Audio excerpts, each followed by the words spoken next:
Muy bien, ¿qué tal? Muy buenas noches, buenos días, buenas tardes, dependiendo de en qué momento estén viendo este video. Y bueno, pues vamos a tratar el tema que corresponde a la clase del análisis e interpretación de estados financieros. ¿Qué es esto? ¿Para qué sirve? ¿A dónde nos lleva? Bueno, pues rápidamente, pues es un tema meramente de contabilidad, obviamente, tema financiero. Y bueno, este es el trabajo posterior a la elaboración de los estados financieros que ya todos conocemos, que hemos visto a lo largo del semestre, que es el balance general o estado de posición financiera, o bien el estado de resultados, o bien estado de pérdidas y ganancias. Aparte recuerden que hay otros dos estados financieros, pero que únicamente nos estamos abocando a estos dos que les acabo de mencionar, con la finalidad de que pues seamos un poco más prácticos y acotemos ahí la variedad de estados financieros que hay. Entonces, una vez que el contador ya termina de elaborar los estados financieros, es decir, el balance general y el estado de resultados, pues entonces ahora ese documento, esos documentos que nos da el contador, ¿qué nos quiere decir? Si hablara ese documento, ¿qué nos dijera? Obviamente nos va a decir la salud financiera o económica de la empresa. ¿Sí? Nos tiene que decir ese estado financiero al leerlo. Esos números nos tienen que dar, esos números y esos conceptos que aparecen ahí en esos documentos. Nos deben de decir la situación de la empresa, la situación financiera. Oye, debe mucho, tiene inventarios de más, tiene exceso de efectivo o no tiene efectivo para pagar sus deudas. Oye, tiene utilidades o está perdiendo. Oye, ¿sabes qué? Sí tiene utilidades, pero ¿qué porcentaje de ganancia tiene? ¿Es bueno ese porcentaje de ganancia? ¿Qué tanto estamos ganando? ¿Es bueno? ¿Comparado con qué? Empiezan también las comparaciones, ¿verdad? Entonces, este análisis e interpretación de estados financieros, pues es un trabajo posterior, como te comento, a lo que hace el contador, que es el trabajo final, pues vienen siendo estos estados financieros. Bueno, pues rápidamente, para avanzar, vamos entonces lo hemos ya definido, que son el análisis e interpretación, pero aquí tenemos un apoyo, ¿verdad? Dice, el análisis financiero es el estudio de la realidad financiera de la empresa a través de los estados financieros. El análisis financiero pretende la interpretación de los hechos sobre la base de un conjunto de técnicas que conducen a la toma de decisiones. Muchas palabras, ¿verdad? Entonces, es como te comento, a grandes rasgos, pues es simplemente tomar el estado financiero, balance general o estado de resultados y decir, oye, eh, ¿cómo está la empresa? ¿Está bien? ¿Está mal? Eh, ¿Debe mucho dinero? ¿No debe? ¿Tiene un exceso de inventarios? ¿Tiene poco efectivo? ¿Tiene mucho efectivo? ¿Está ganando? ¿Tiene utilidades? ¿Tiene pérdidas? ¿Qué tanto está ganando? ¿Qué tanto está perdiendo? Bueno, esa es la interpretación y ese es el análisis que se tendría que hacer a esos estados financieros. En otras palabras, ¿no? Pues obviamente aquí nos habla de qué es interpretar, pues es la apreciación relativa de conceptos y de cifras del contenido de los estados financieros basados en el análisis y la comparación. Entonces, la manera de interpretar un balance general, pues es hacer una comparación. ¿Contra qué?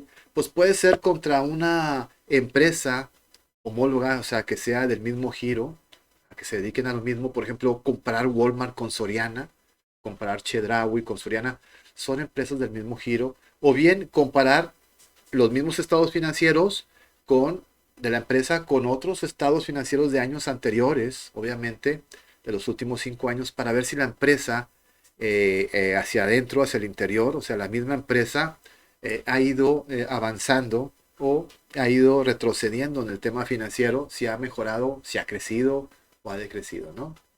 Entonces, son las herramientas principales con las que cuenta este análisis e interpretación, pues es el análisis y la interpretación, precisamente de lo que se trata este tema, ¿no? Bueno, y para poder interpretar, pues tenemos dos técnicas, una es analizar y otra es comparar, es lo que estábamos comentando ahorita. Por ejemplo, analizar, pues no es otra cosa más que descomponer el todo en cada una de sus partes con la finalidad de estudiar cada uno de sus elementos. ¿Qué quiere decir esto? Que bueno, si queremos analizar los estados financieros, pues tenemos que irnos concepto por concepto, rubro por rubro, ¿sí? Efectivo, inventarios, cuentas por cobrar, cuentas por pagar, proveedores, impuestos por pagar, utilidades, ventas, gastos, costos, todo eso sería analizarlos de manera independiente para en un momento dado podernos dar una idea de cómo se ha desarrollado, cómo se ha desenvuelto esta empresa financieramente hablando. Y finalmente la comparación, que es una técnica secundaria aplicable por el analista para comprender el significado del contenido de los estados financieros y así poder emitir juicios. Es el estudio simultáneo de dos cifras o aspectos para determinar sus puntos de igualdad o desigualdad. La comparación parece aquí que, de acuerdo a esto, quieren minimizarla, pero realmente la comparación es un punto muy importante, es una forma de analizar muy importante, ya que, oye, ¿cómo vamos en ventas? Bueno, fíjate que en los últimos 5 años hemos crecido a razón del 5% anual, o del 10% promedio, etcétera. O hemos bajado las ventas en un 10% promedio cada año, o hemos sido inconsistentes, subimos y después bajamos. Bueno, esa es la comparación en un momento dado y nos ayuda mucho a saber si vamos creciendo o no lo estamos haciendo en una empresa. Entonces la comparación para mí es algo muy importante, aparte de la descomposición, o sea, el análisis, la descomposición de los conceptos o el análisis en cada uno de los conceptos del estado financiero. Bien, bueno, para poder hacer este análisis y esta interpretación de los estados financieros, pues entonces lo que tenemos que utilizar son unas formulitas, unas fórmulas que vienen siendo una simple división. Y aquí por eso te dice los ratios o razones financieras. Hablando de razón, hablando matemáticamente, estamos hablando de una proporción. Oye, ¿cuál es tu razón, verdad? O sea, tu proporción en un momento dado. Entonces, pues no es otra cosa más que los ratios o razones, es una división. Y lo que se va a hacer es relacionar dos conceptos de los mismos estados financieros, dos o tres conceptos de los mismos estados financieros, que al momento de meterlos o incluirlos en esas fórmulas o ratios, nos van a dar un numerito y ese numerito nos va a dar una idea de qué tan grande o qué tan pequeño es el cambio o el efecto que tiene uno con relación con el otro, un concepto con el otro. Entonces vamos a leer aquí lo que dice. Dice, permiten relacionar elementos que por sí solos no son capaces de reflejar la información que se puede obtener una vez que se vinculan con otros elementos bien del propio estado contable o de otros estados que guarden relación entre sí, ya sea de forma directa o indirecta, mostrando así el desenvolvimiento de determinada actividad. Entonces, por ejemplo, si yo en un momento dado, oye, ¿sabes qué? Aquí está el estado de resultados. Y el estado de resultados, pues obviamente me da un resultado y vamos a suponer que es una ganancia. Oye, tuvimos una ganancia. Perfecto, ya tenemos muy buenas noticias. Estamos ganando socio, inversionista,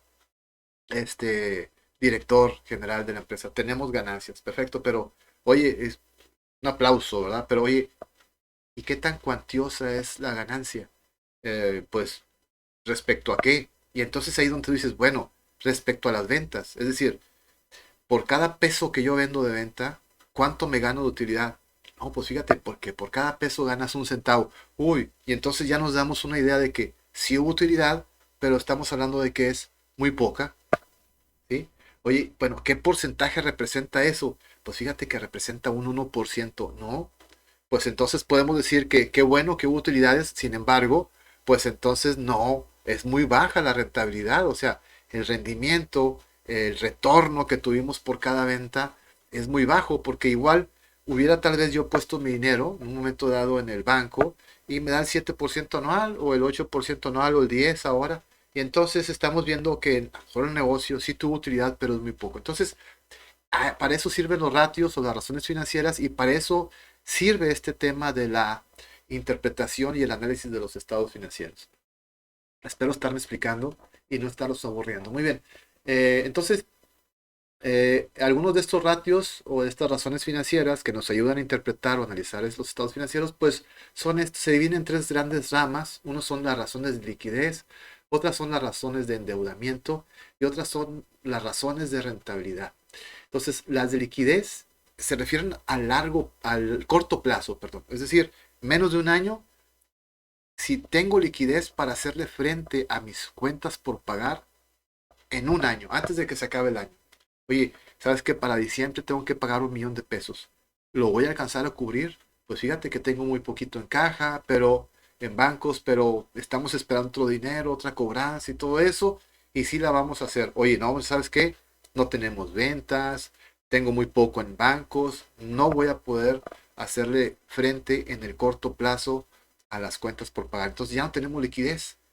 Liquidez es tener dinero para poder solventar o pagar las cuentas que tengamos pendientes. Y entonces las razones de endeudamiento es exactamente lo mismo, la capacidad de pago que tiene la empresa, pero en el largo plazo. Es decir, a mayor, cuentas por pagar a mayor de un año. Y finalmente las razones de rentabilidad, pues es, oye, yo invertí un dinero, montamos, instalamos una estructura organizacional, una empresa, nos ha costado mucho esfuerzo, hemos invertido dinero, trabajo y tiempo. ¿Y cuál es el retorno? ¿Cuál es la ganancia? ¿Cuál es la rentabilidad que tenemos por haber hecho todo esto? Entonces, eso nos lo dicen las razones de rentabilidad. Yo aquí lo veo como en términos de fútbol. Ahí disculpen la comparación que voy a hacer, pero por ejemplo, las razones de liquidez, pues yo creo que estamos hablando, si estuviéramos hablando de fútbol, oye, ¿qué tanto resuelvo el problema en la parte de la portería de mi equipo, ¿no? ¿Qué tanto resuelvo ahí? ¿Qué tanto apago los ataques del rival? Las razones de endeudamiento yo lo veo como la parte en medio, que es la que siempre debe de conservar el equipo en funcionamiento, enlazado entre la parte de la portería y la delantera. Y finalmente las razones de rentabilidad, pues es la que mete los goles, ¿no? Oye, todo lo que estamos haciendo, todo lo que montamos en la empresa, la empresa que acabamos de construir, pues que nos dé una rentabilidad, una ganancia, ¿verdad? Entonces, hacía análogamente haciendo esta comparación, pues estas son las razones financieras de las que tanto estamos hablando, ¿no? Bien, vamos a ver, pues prácticamente ya aquí termino mi presentación, sin embargo, pues voy a pasar a lo que viene siendo la práctica. Y en la práctica, pues la práctica 9 aquí quiero ayudarte para que hagas esta práctica. Y bueno, pues ya hemos visto qué es el análisis y la interpretación de los estados financieros, para qué sirve, cuál es su importancia. Sirve mucho también para tomar decisiones. Oye, pues sabes qué, estamos ganando muy poco. ¿Por qué estamos ganando muy poco? Bueno, pues porque probablemente haya un costo, un gasto que esté absorbiendo o nulificando todas las ventas. Habría que identificarlo, ¿no? Eh, y estas son las que te comentaba ahorita, las de liquidez, las de endeudamiento y las de rentabilidad. Bueno, vamos a aplicar algunas de ellas. Por ejemplo, de lo que es la liquidez, de las razones de liquidez, ¿sí? De las que platicábamos, que era como que la portería y todo eso, pues tenemos la razón de circulante. La razón de circulante no es otra cosa más que comparar o dividir el activo circulante expresado en pesos entre el pasivo a corto plazo o pasivo circulante. Por eso se llaman de liquidez, como te explicaba. ¿Qué tan capaz soy de pagar mis cuentas en el corto plazo antes de que se venza un año, ¿no? Entonces, para eso tenemos un estado financiero, en este caso tenemos un balance general. ¿Estamos de acuerdo? Este balance general, al 31 de diciembre de un determinado año, pues nos está mostrando todo lo que es el activo, todo lo que es el pasivo, más aparte el capital contable, ¿no? Entonces, por ejemplo, yo aquí tengo el total pasivo, tengo el total activo, tengo el total del capital contable y la suma del pasivo más el capital, que es igual obviamente al activo, ¿no? Al total activo. Y entonces aquí lo único que tengo que hacer es, bueno, oye, ¿sabes qué? Tengo de cuentas por pagar proveedores 320,000 pesos. Documentos por pagar al banco o a otras empresas 225,000. Acreedores diversos 210,000. Anticipos de clientes 85,000 pesos. Impuestos por pagar 35,000. Bueno, de pasivo circulante o a corto plazo, que es el mismo concepto, son 875,000 pesos. Ok, lo primero que yo tengo que ver aquí es, oye, eso lo tengo que pagar de ya, en cualquier momento. Tengo dinero o activos que pueda convertir en efectivo, en dinero, lo más pronto posible para cubrir esta deuda de 875,000. Ah, pues entonces me voy al activo circulante, que es el activo de corto plazo, que es el más líquido. ¿Qué quiere decir? Es el que o ya está en dinero o se puede convertir fácilmente en dinero. Entonces, por ejemplo, bueno, en cajas yo tengo 125,000 pesos, en bancos tengo 432,000 pesos, en algunas inversiones como en CETES o pagarés bancarios tengo 350,000, en inventarios o mercancías tengo 650,000. ¿Las puedo vender? Pues fíjate que si las remato, si pongo ofertas, las puedo vender rápidamente. Ese costo de mercancías de 650,000 de cuentas por cobrar, o sea, clientes, tengo 135,000 y algunos préstamos que les he hecho a mis empleados son de 95,000. Tengo un activo circulante en el corto plazo líquido prácticamente de 1,787,000. Bueno, si yo todo esto lo paso de dinero, lo convierto en dinero, el activo circulante, 1,787,000, yo pudiera hacerle frente a mis cuentas por pagar en el corto plazo porque tengo 875,000 pesos por pagar. 1.787.000 que tengo pueden cubrir fácilmente los 875.000 pesos que tengo que por pagar en el corto plazo. Entonces, a simple vista, hemos resuelto que la razón de circulante no representa ningún problema para nuestra empresa que estamos viendo aquí, porque tengo la capacidad de pago en el corto plazo. Y entonces, esta empresa está a primera vista muy bien porque podemos cubrir esas cuentas por pagar. Pero bueno, vamos a hacerlo un poco más científicamente y entonces para eso ocupamos esta razón financiera o este ratio, ¿verdad? Voy a traer una hoja de cálculo aquí, una hoja de Excel para poder estar interactuando. Y entonces yo, por ejemplo, aquí puedo decir, bueno, la razón del circulante, vamos a poner razón del circulante, dijimos que era igual al activo circulante menos el pasivo circulante o el corto plazo. Pues entonces aquí lo único que tengo que hacer es buscar razón de circulante, cuánto es lo que vale, válgame, y se pusieron las minúsculas, vamos a ver, sí, cuánto es lo que vale, perdón, cuánto es lo que vale, ahí está, ahora sí, la razón de circulante. Entonces, ¿cuánto es lo que vale el activo circulante? ¿Cuánto es lo que tengo? Bueno, pues aquí tengo, lo habíamos comentado, en el activo circulante tengo 1.787.000 pesos. Vamos a ponerlo aquí. Vamos a poner por aquí formato que se vea un poco más entendible. Y lo voy a dividir. Ah, perdón. No, la fórmula me equivoqué. Corrijo, es entre. Ahora sí. Y lo voy a dividir entre el pasivo circulante que tengo, son 875.000 pesos. Ahí lo tengo. Y el resultado que voy a obtener aquí, pues va a ser la división 2.04. ¿Qué quiere decir eso? Lo que está diciendo aquí es que mi activo circulante es 2.04 veces más grande que las cuentas por pagar que yo tengo, el pasivo por pagar. ¿Estamos de acuerdo? Entonces, ¿qué quiere decir esto? Que estoy sobrado, que tengo 2 veces más en cualquier momento de dinero, de activos, para poder cubrir mis cuentas por pagar en el corto plazo. Entonces, esta empresa está muy bien, muy saludable. Aquí, todo esto te va a indicar, siempre te dicen, oye, está excelente la empresa siempre y cuando este numerito sea mayor al número 2. Siempre y cuando sea mayor al número 2, pues entonces quiere decir que la empresa está muy bien económicamente hablando. Razones de liquidez. ¿Qué hubiera pasado si, por ejemplo, yo tengo aquí 900.000 pesos en el activo circulante, esta parte? Pues entonces sí tengo la capacidad de cubrir los 875.000 pesos con los 900.000 pesos que tengo de activo circulante, pero la razón o el ratio es de 1.03. O sea, prácticamente estoy 1 a 1. Muy apenas puedo cumplir con eso. ¿Y qué tal si, por ejemplo, no puedo vender una mercancía?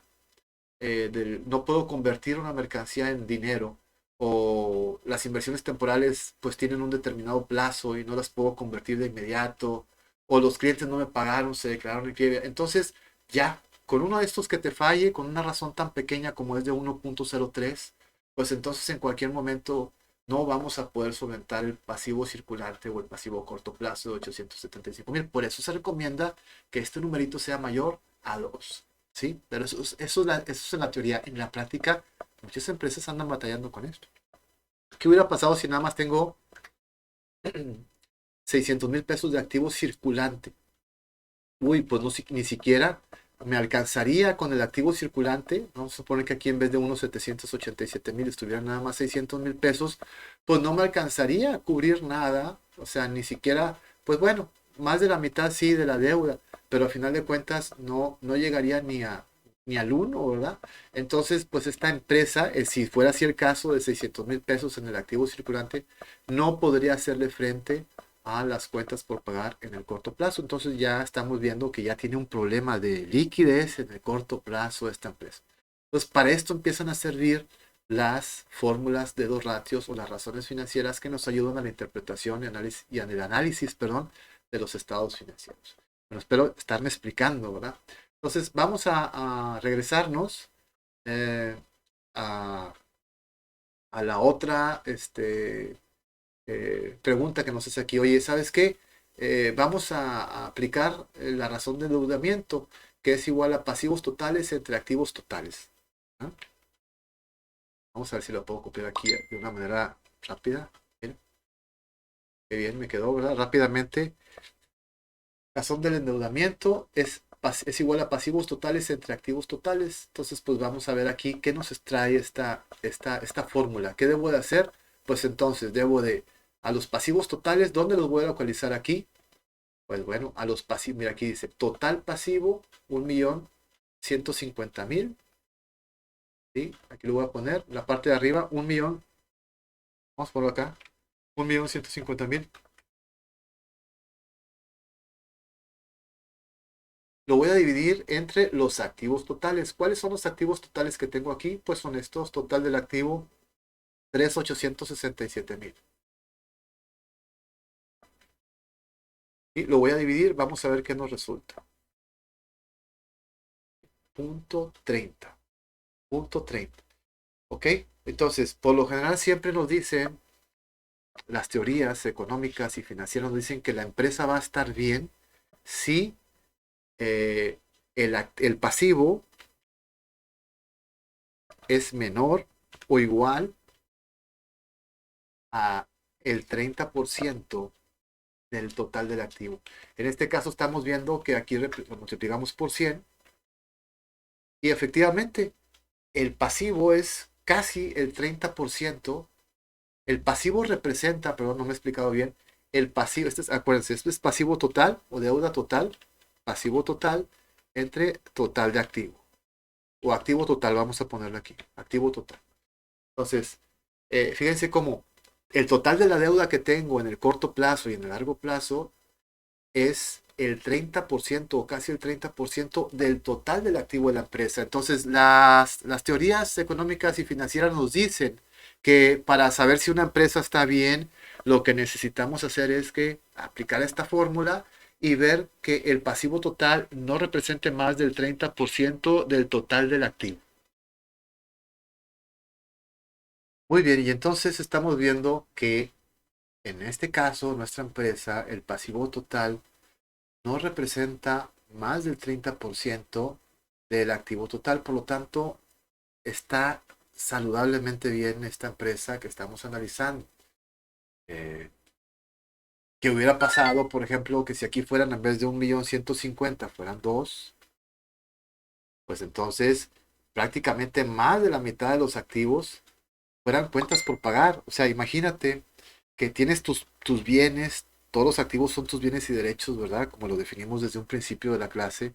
Y resulta que la mitad de ellos los debes, o más de la mitad, vamos a ponerles aquí 3.150.000.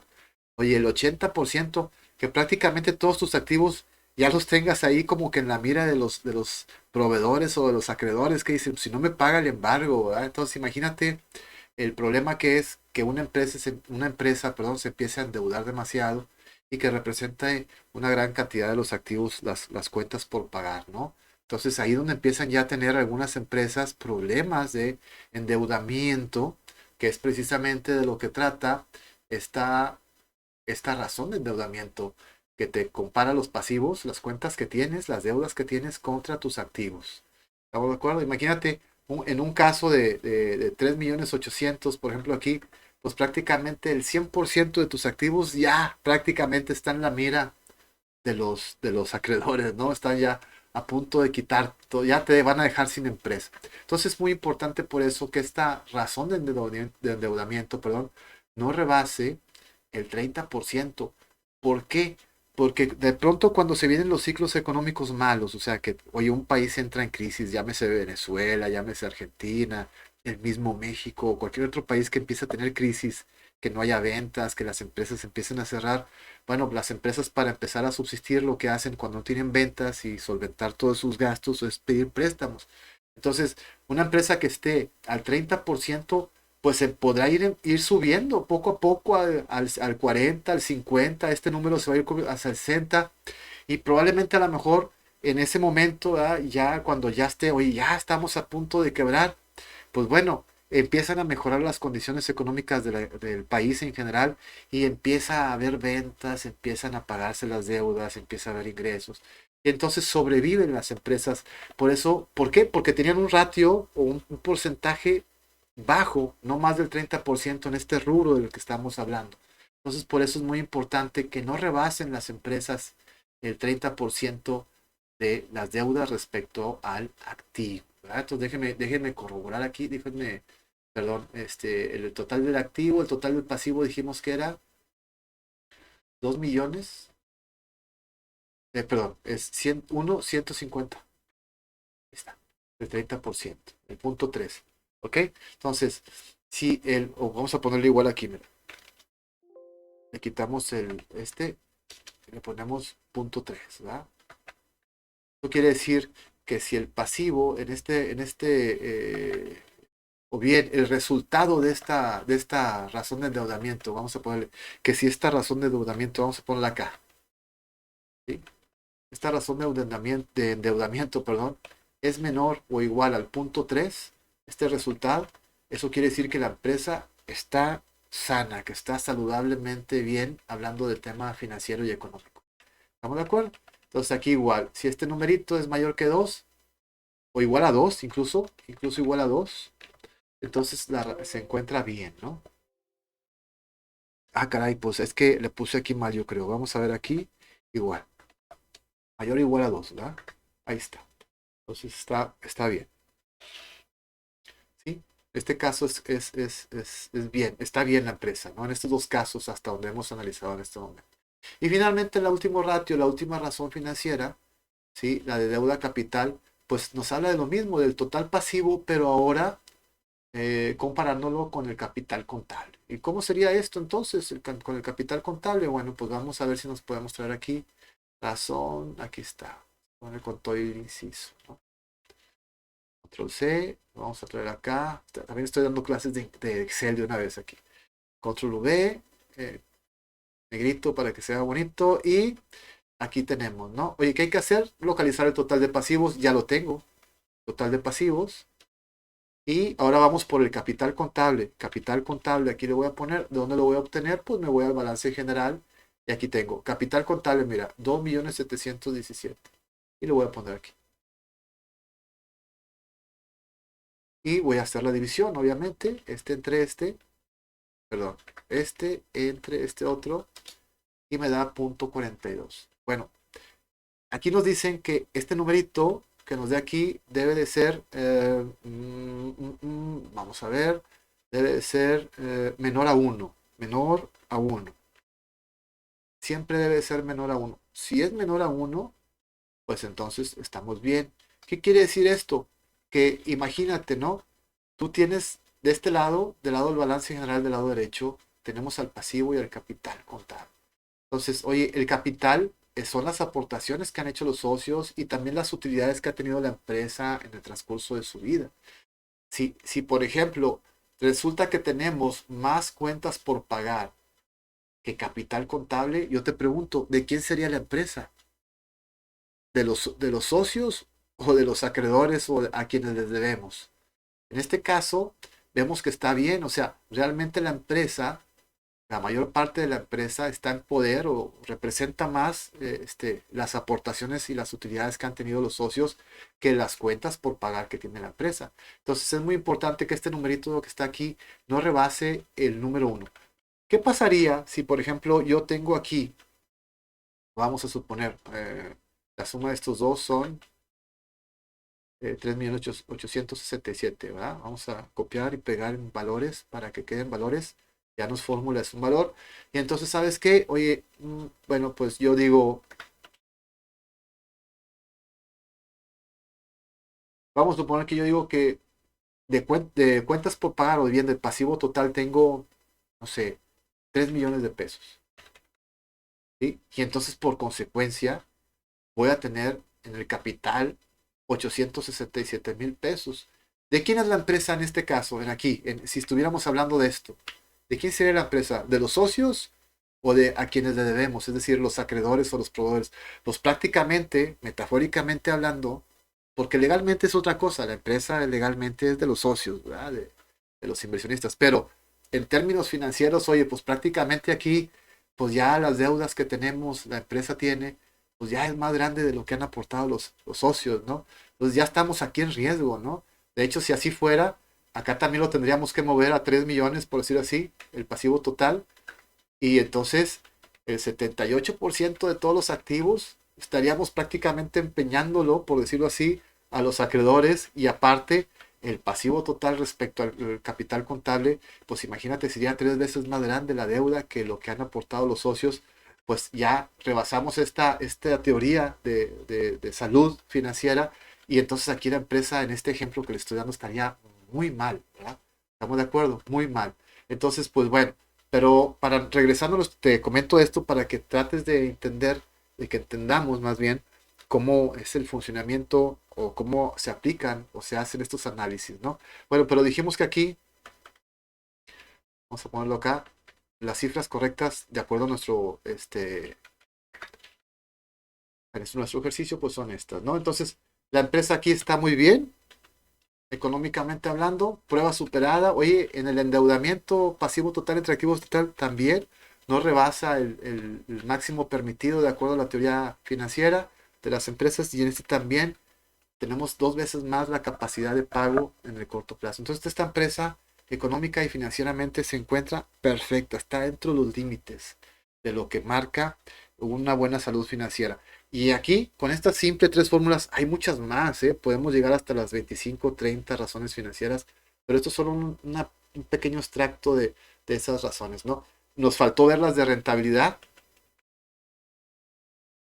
es decir, ya tendríamos que meternos con ventas, contra costos y gastos,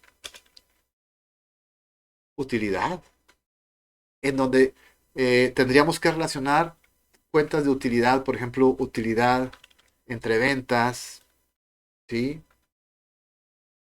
Para ver cuánto estoy ganando por cada peso que vendo, cuánto tengo de utilidad, si es mucho, si es poco. Oye, la utilidad contra el total del activo para saber cuánto está dándome de rendimiento todos los activos que tengo, todos los activos que tengo en la empresa, todos los activos, los 3.800.000, poniéndolos a trabajar. Es como una maquinita de hacer dinero el activo es una maquinita de hacer dinero. Bueno, ¿cuánto me está dando? ¿Y cuánto me está dando? Por cada peso de activo que pongo a trabajar, por cada uno de estos pesos de los 3.800.000, ¿cuánto me está, perdón, cuánto me está dando de utilidad? ¿Verdad? O si mejor este dinero, los 3.867.000, los tomo y los meto al banco. Si por ejemplo aquí, oye, ¿sabes qué? Esta razón me dio un 3%. Pero resulta que si yo tomara todo este activo, ¿verdad? Este es el 3% anual, ¿no? Es un ejemplo. Pero resulta que si meto todo este valor del activo, me está dando el 11% en el año. Si lo pongo en un CETE. Entonces, ¿sabes qué?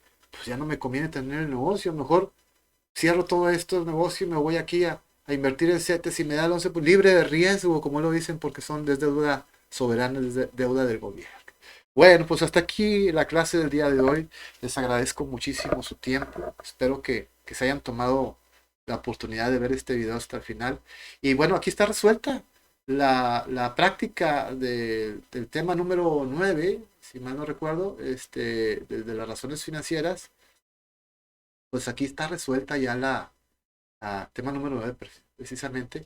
Ya está resuelto esta práctica. Ya no tienen nada más que hacer, más que pues transcribir, y así gustas llamarle, estos datos. Espero que te haya, que te haya servido y que le hayamos entendido un poquito a esto. Prácticamente esto es lo que quedó, es lo que se tiene que poner ahí. Perdón. Esto es lo que se tiene que poner ahí, ¿verdad? En la práctica. Y aquí con las observaciones, ¿qué dijimos aquí? Bueno, pues como es 2 veces más grande, aquí creo que está mal, ¿no? A ver, déjenme ver. 1.787.000 aquí. 1.787.000. Eso es lo correcto. Aquí dos. Aquí, por ejemplo, tú puedes poner como observación que está bien económicamente la empresa en el corto plazo porque tiene para cubrir 2 veces más de activos, tiene para cubrir sus deudas a corto plazo en 2 veces más. Entonces, está muy bien ahí en ese tema, ¿no? En el corto plazo está muy bien para pagar sus deudas. La razón de endeudamiento, pues que está muy bien porque los pasivos no representan más del 30% de sus activos totales, lo cual indica que puede soportar un problema económico en el futuro y salir adelante. Y finalmente, la razón de deuda capital, pues que el total de pasivos respecto de su capital es menor a uno, por lo tanto, la empresa prácticamente, las deudas que tiene la empresa están cubiertas por lo que se invirtió, por la aportación de los socios y de las utilidades que han tenido las empresas. Espero que estos comentarios te sirvan para que puedas terminar tu práctica. Por favor, no dejes de enviarla y subirla correctamente con estas aportaciones que te he hecho. Pues muy buenas tardes, muchas gracias por su atención y bueno, seguimos avanzando en otros videos.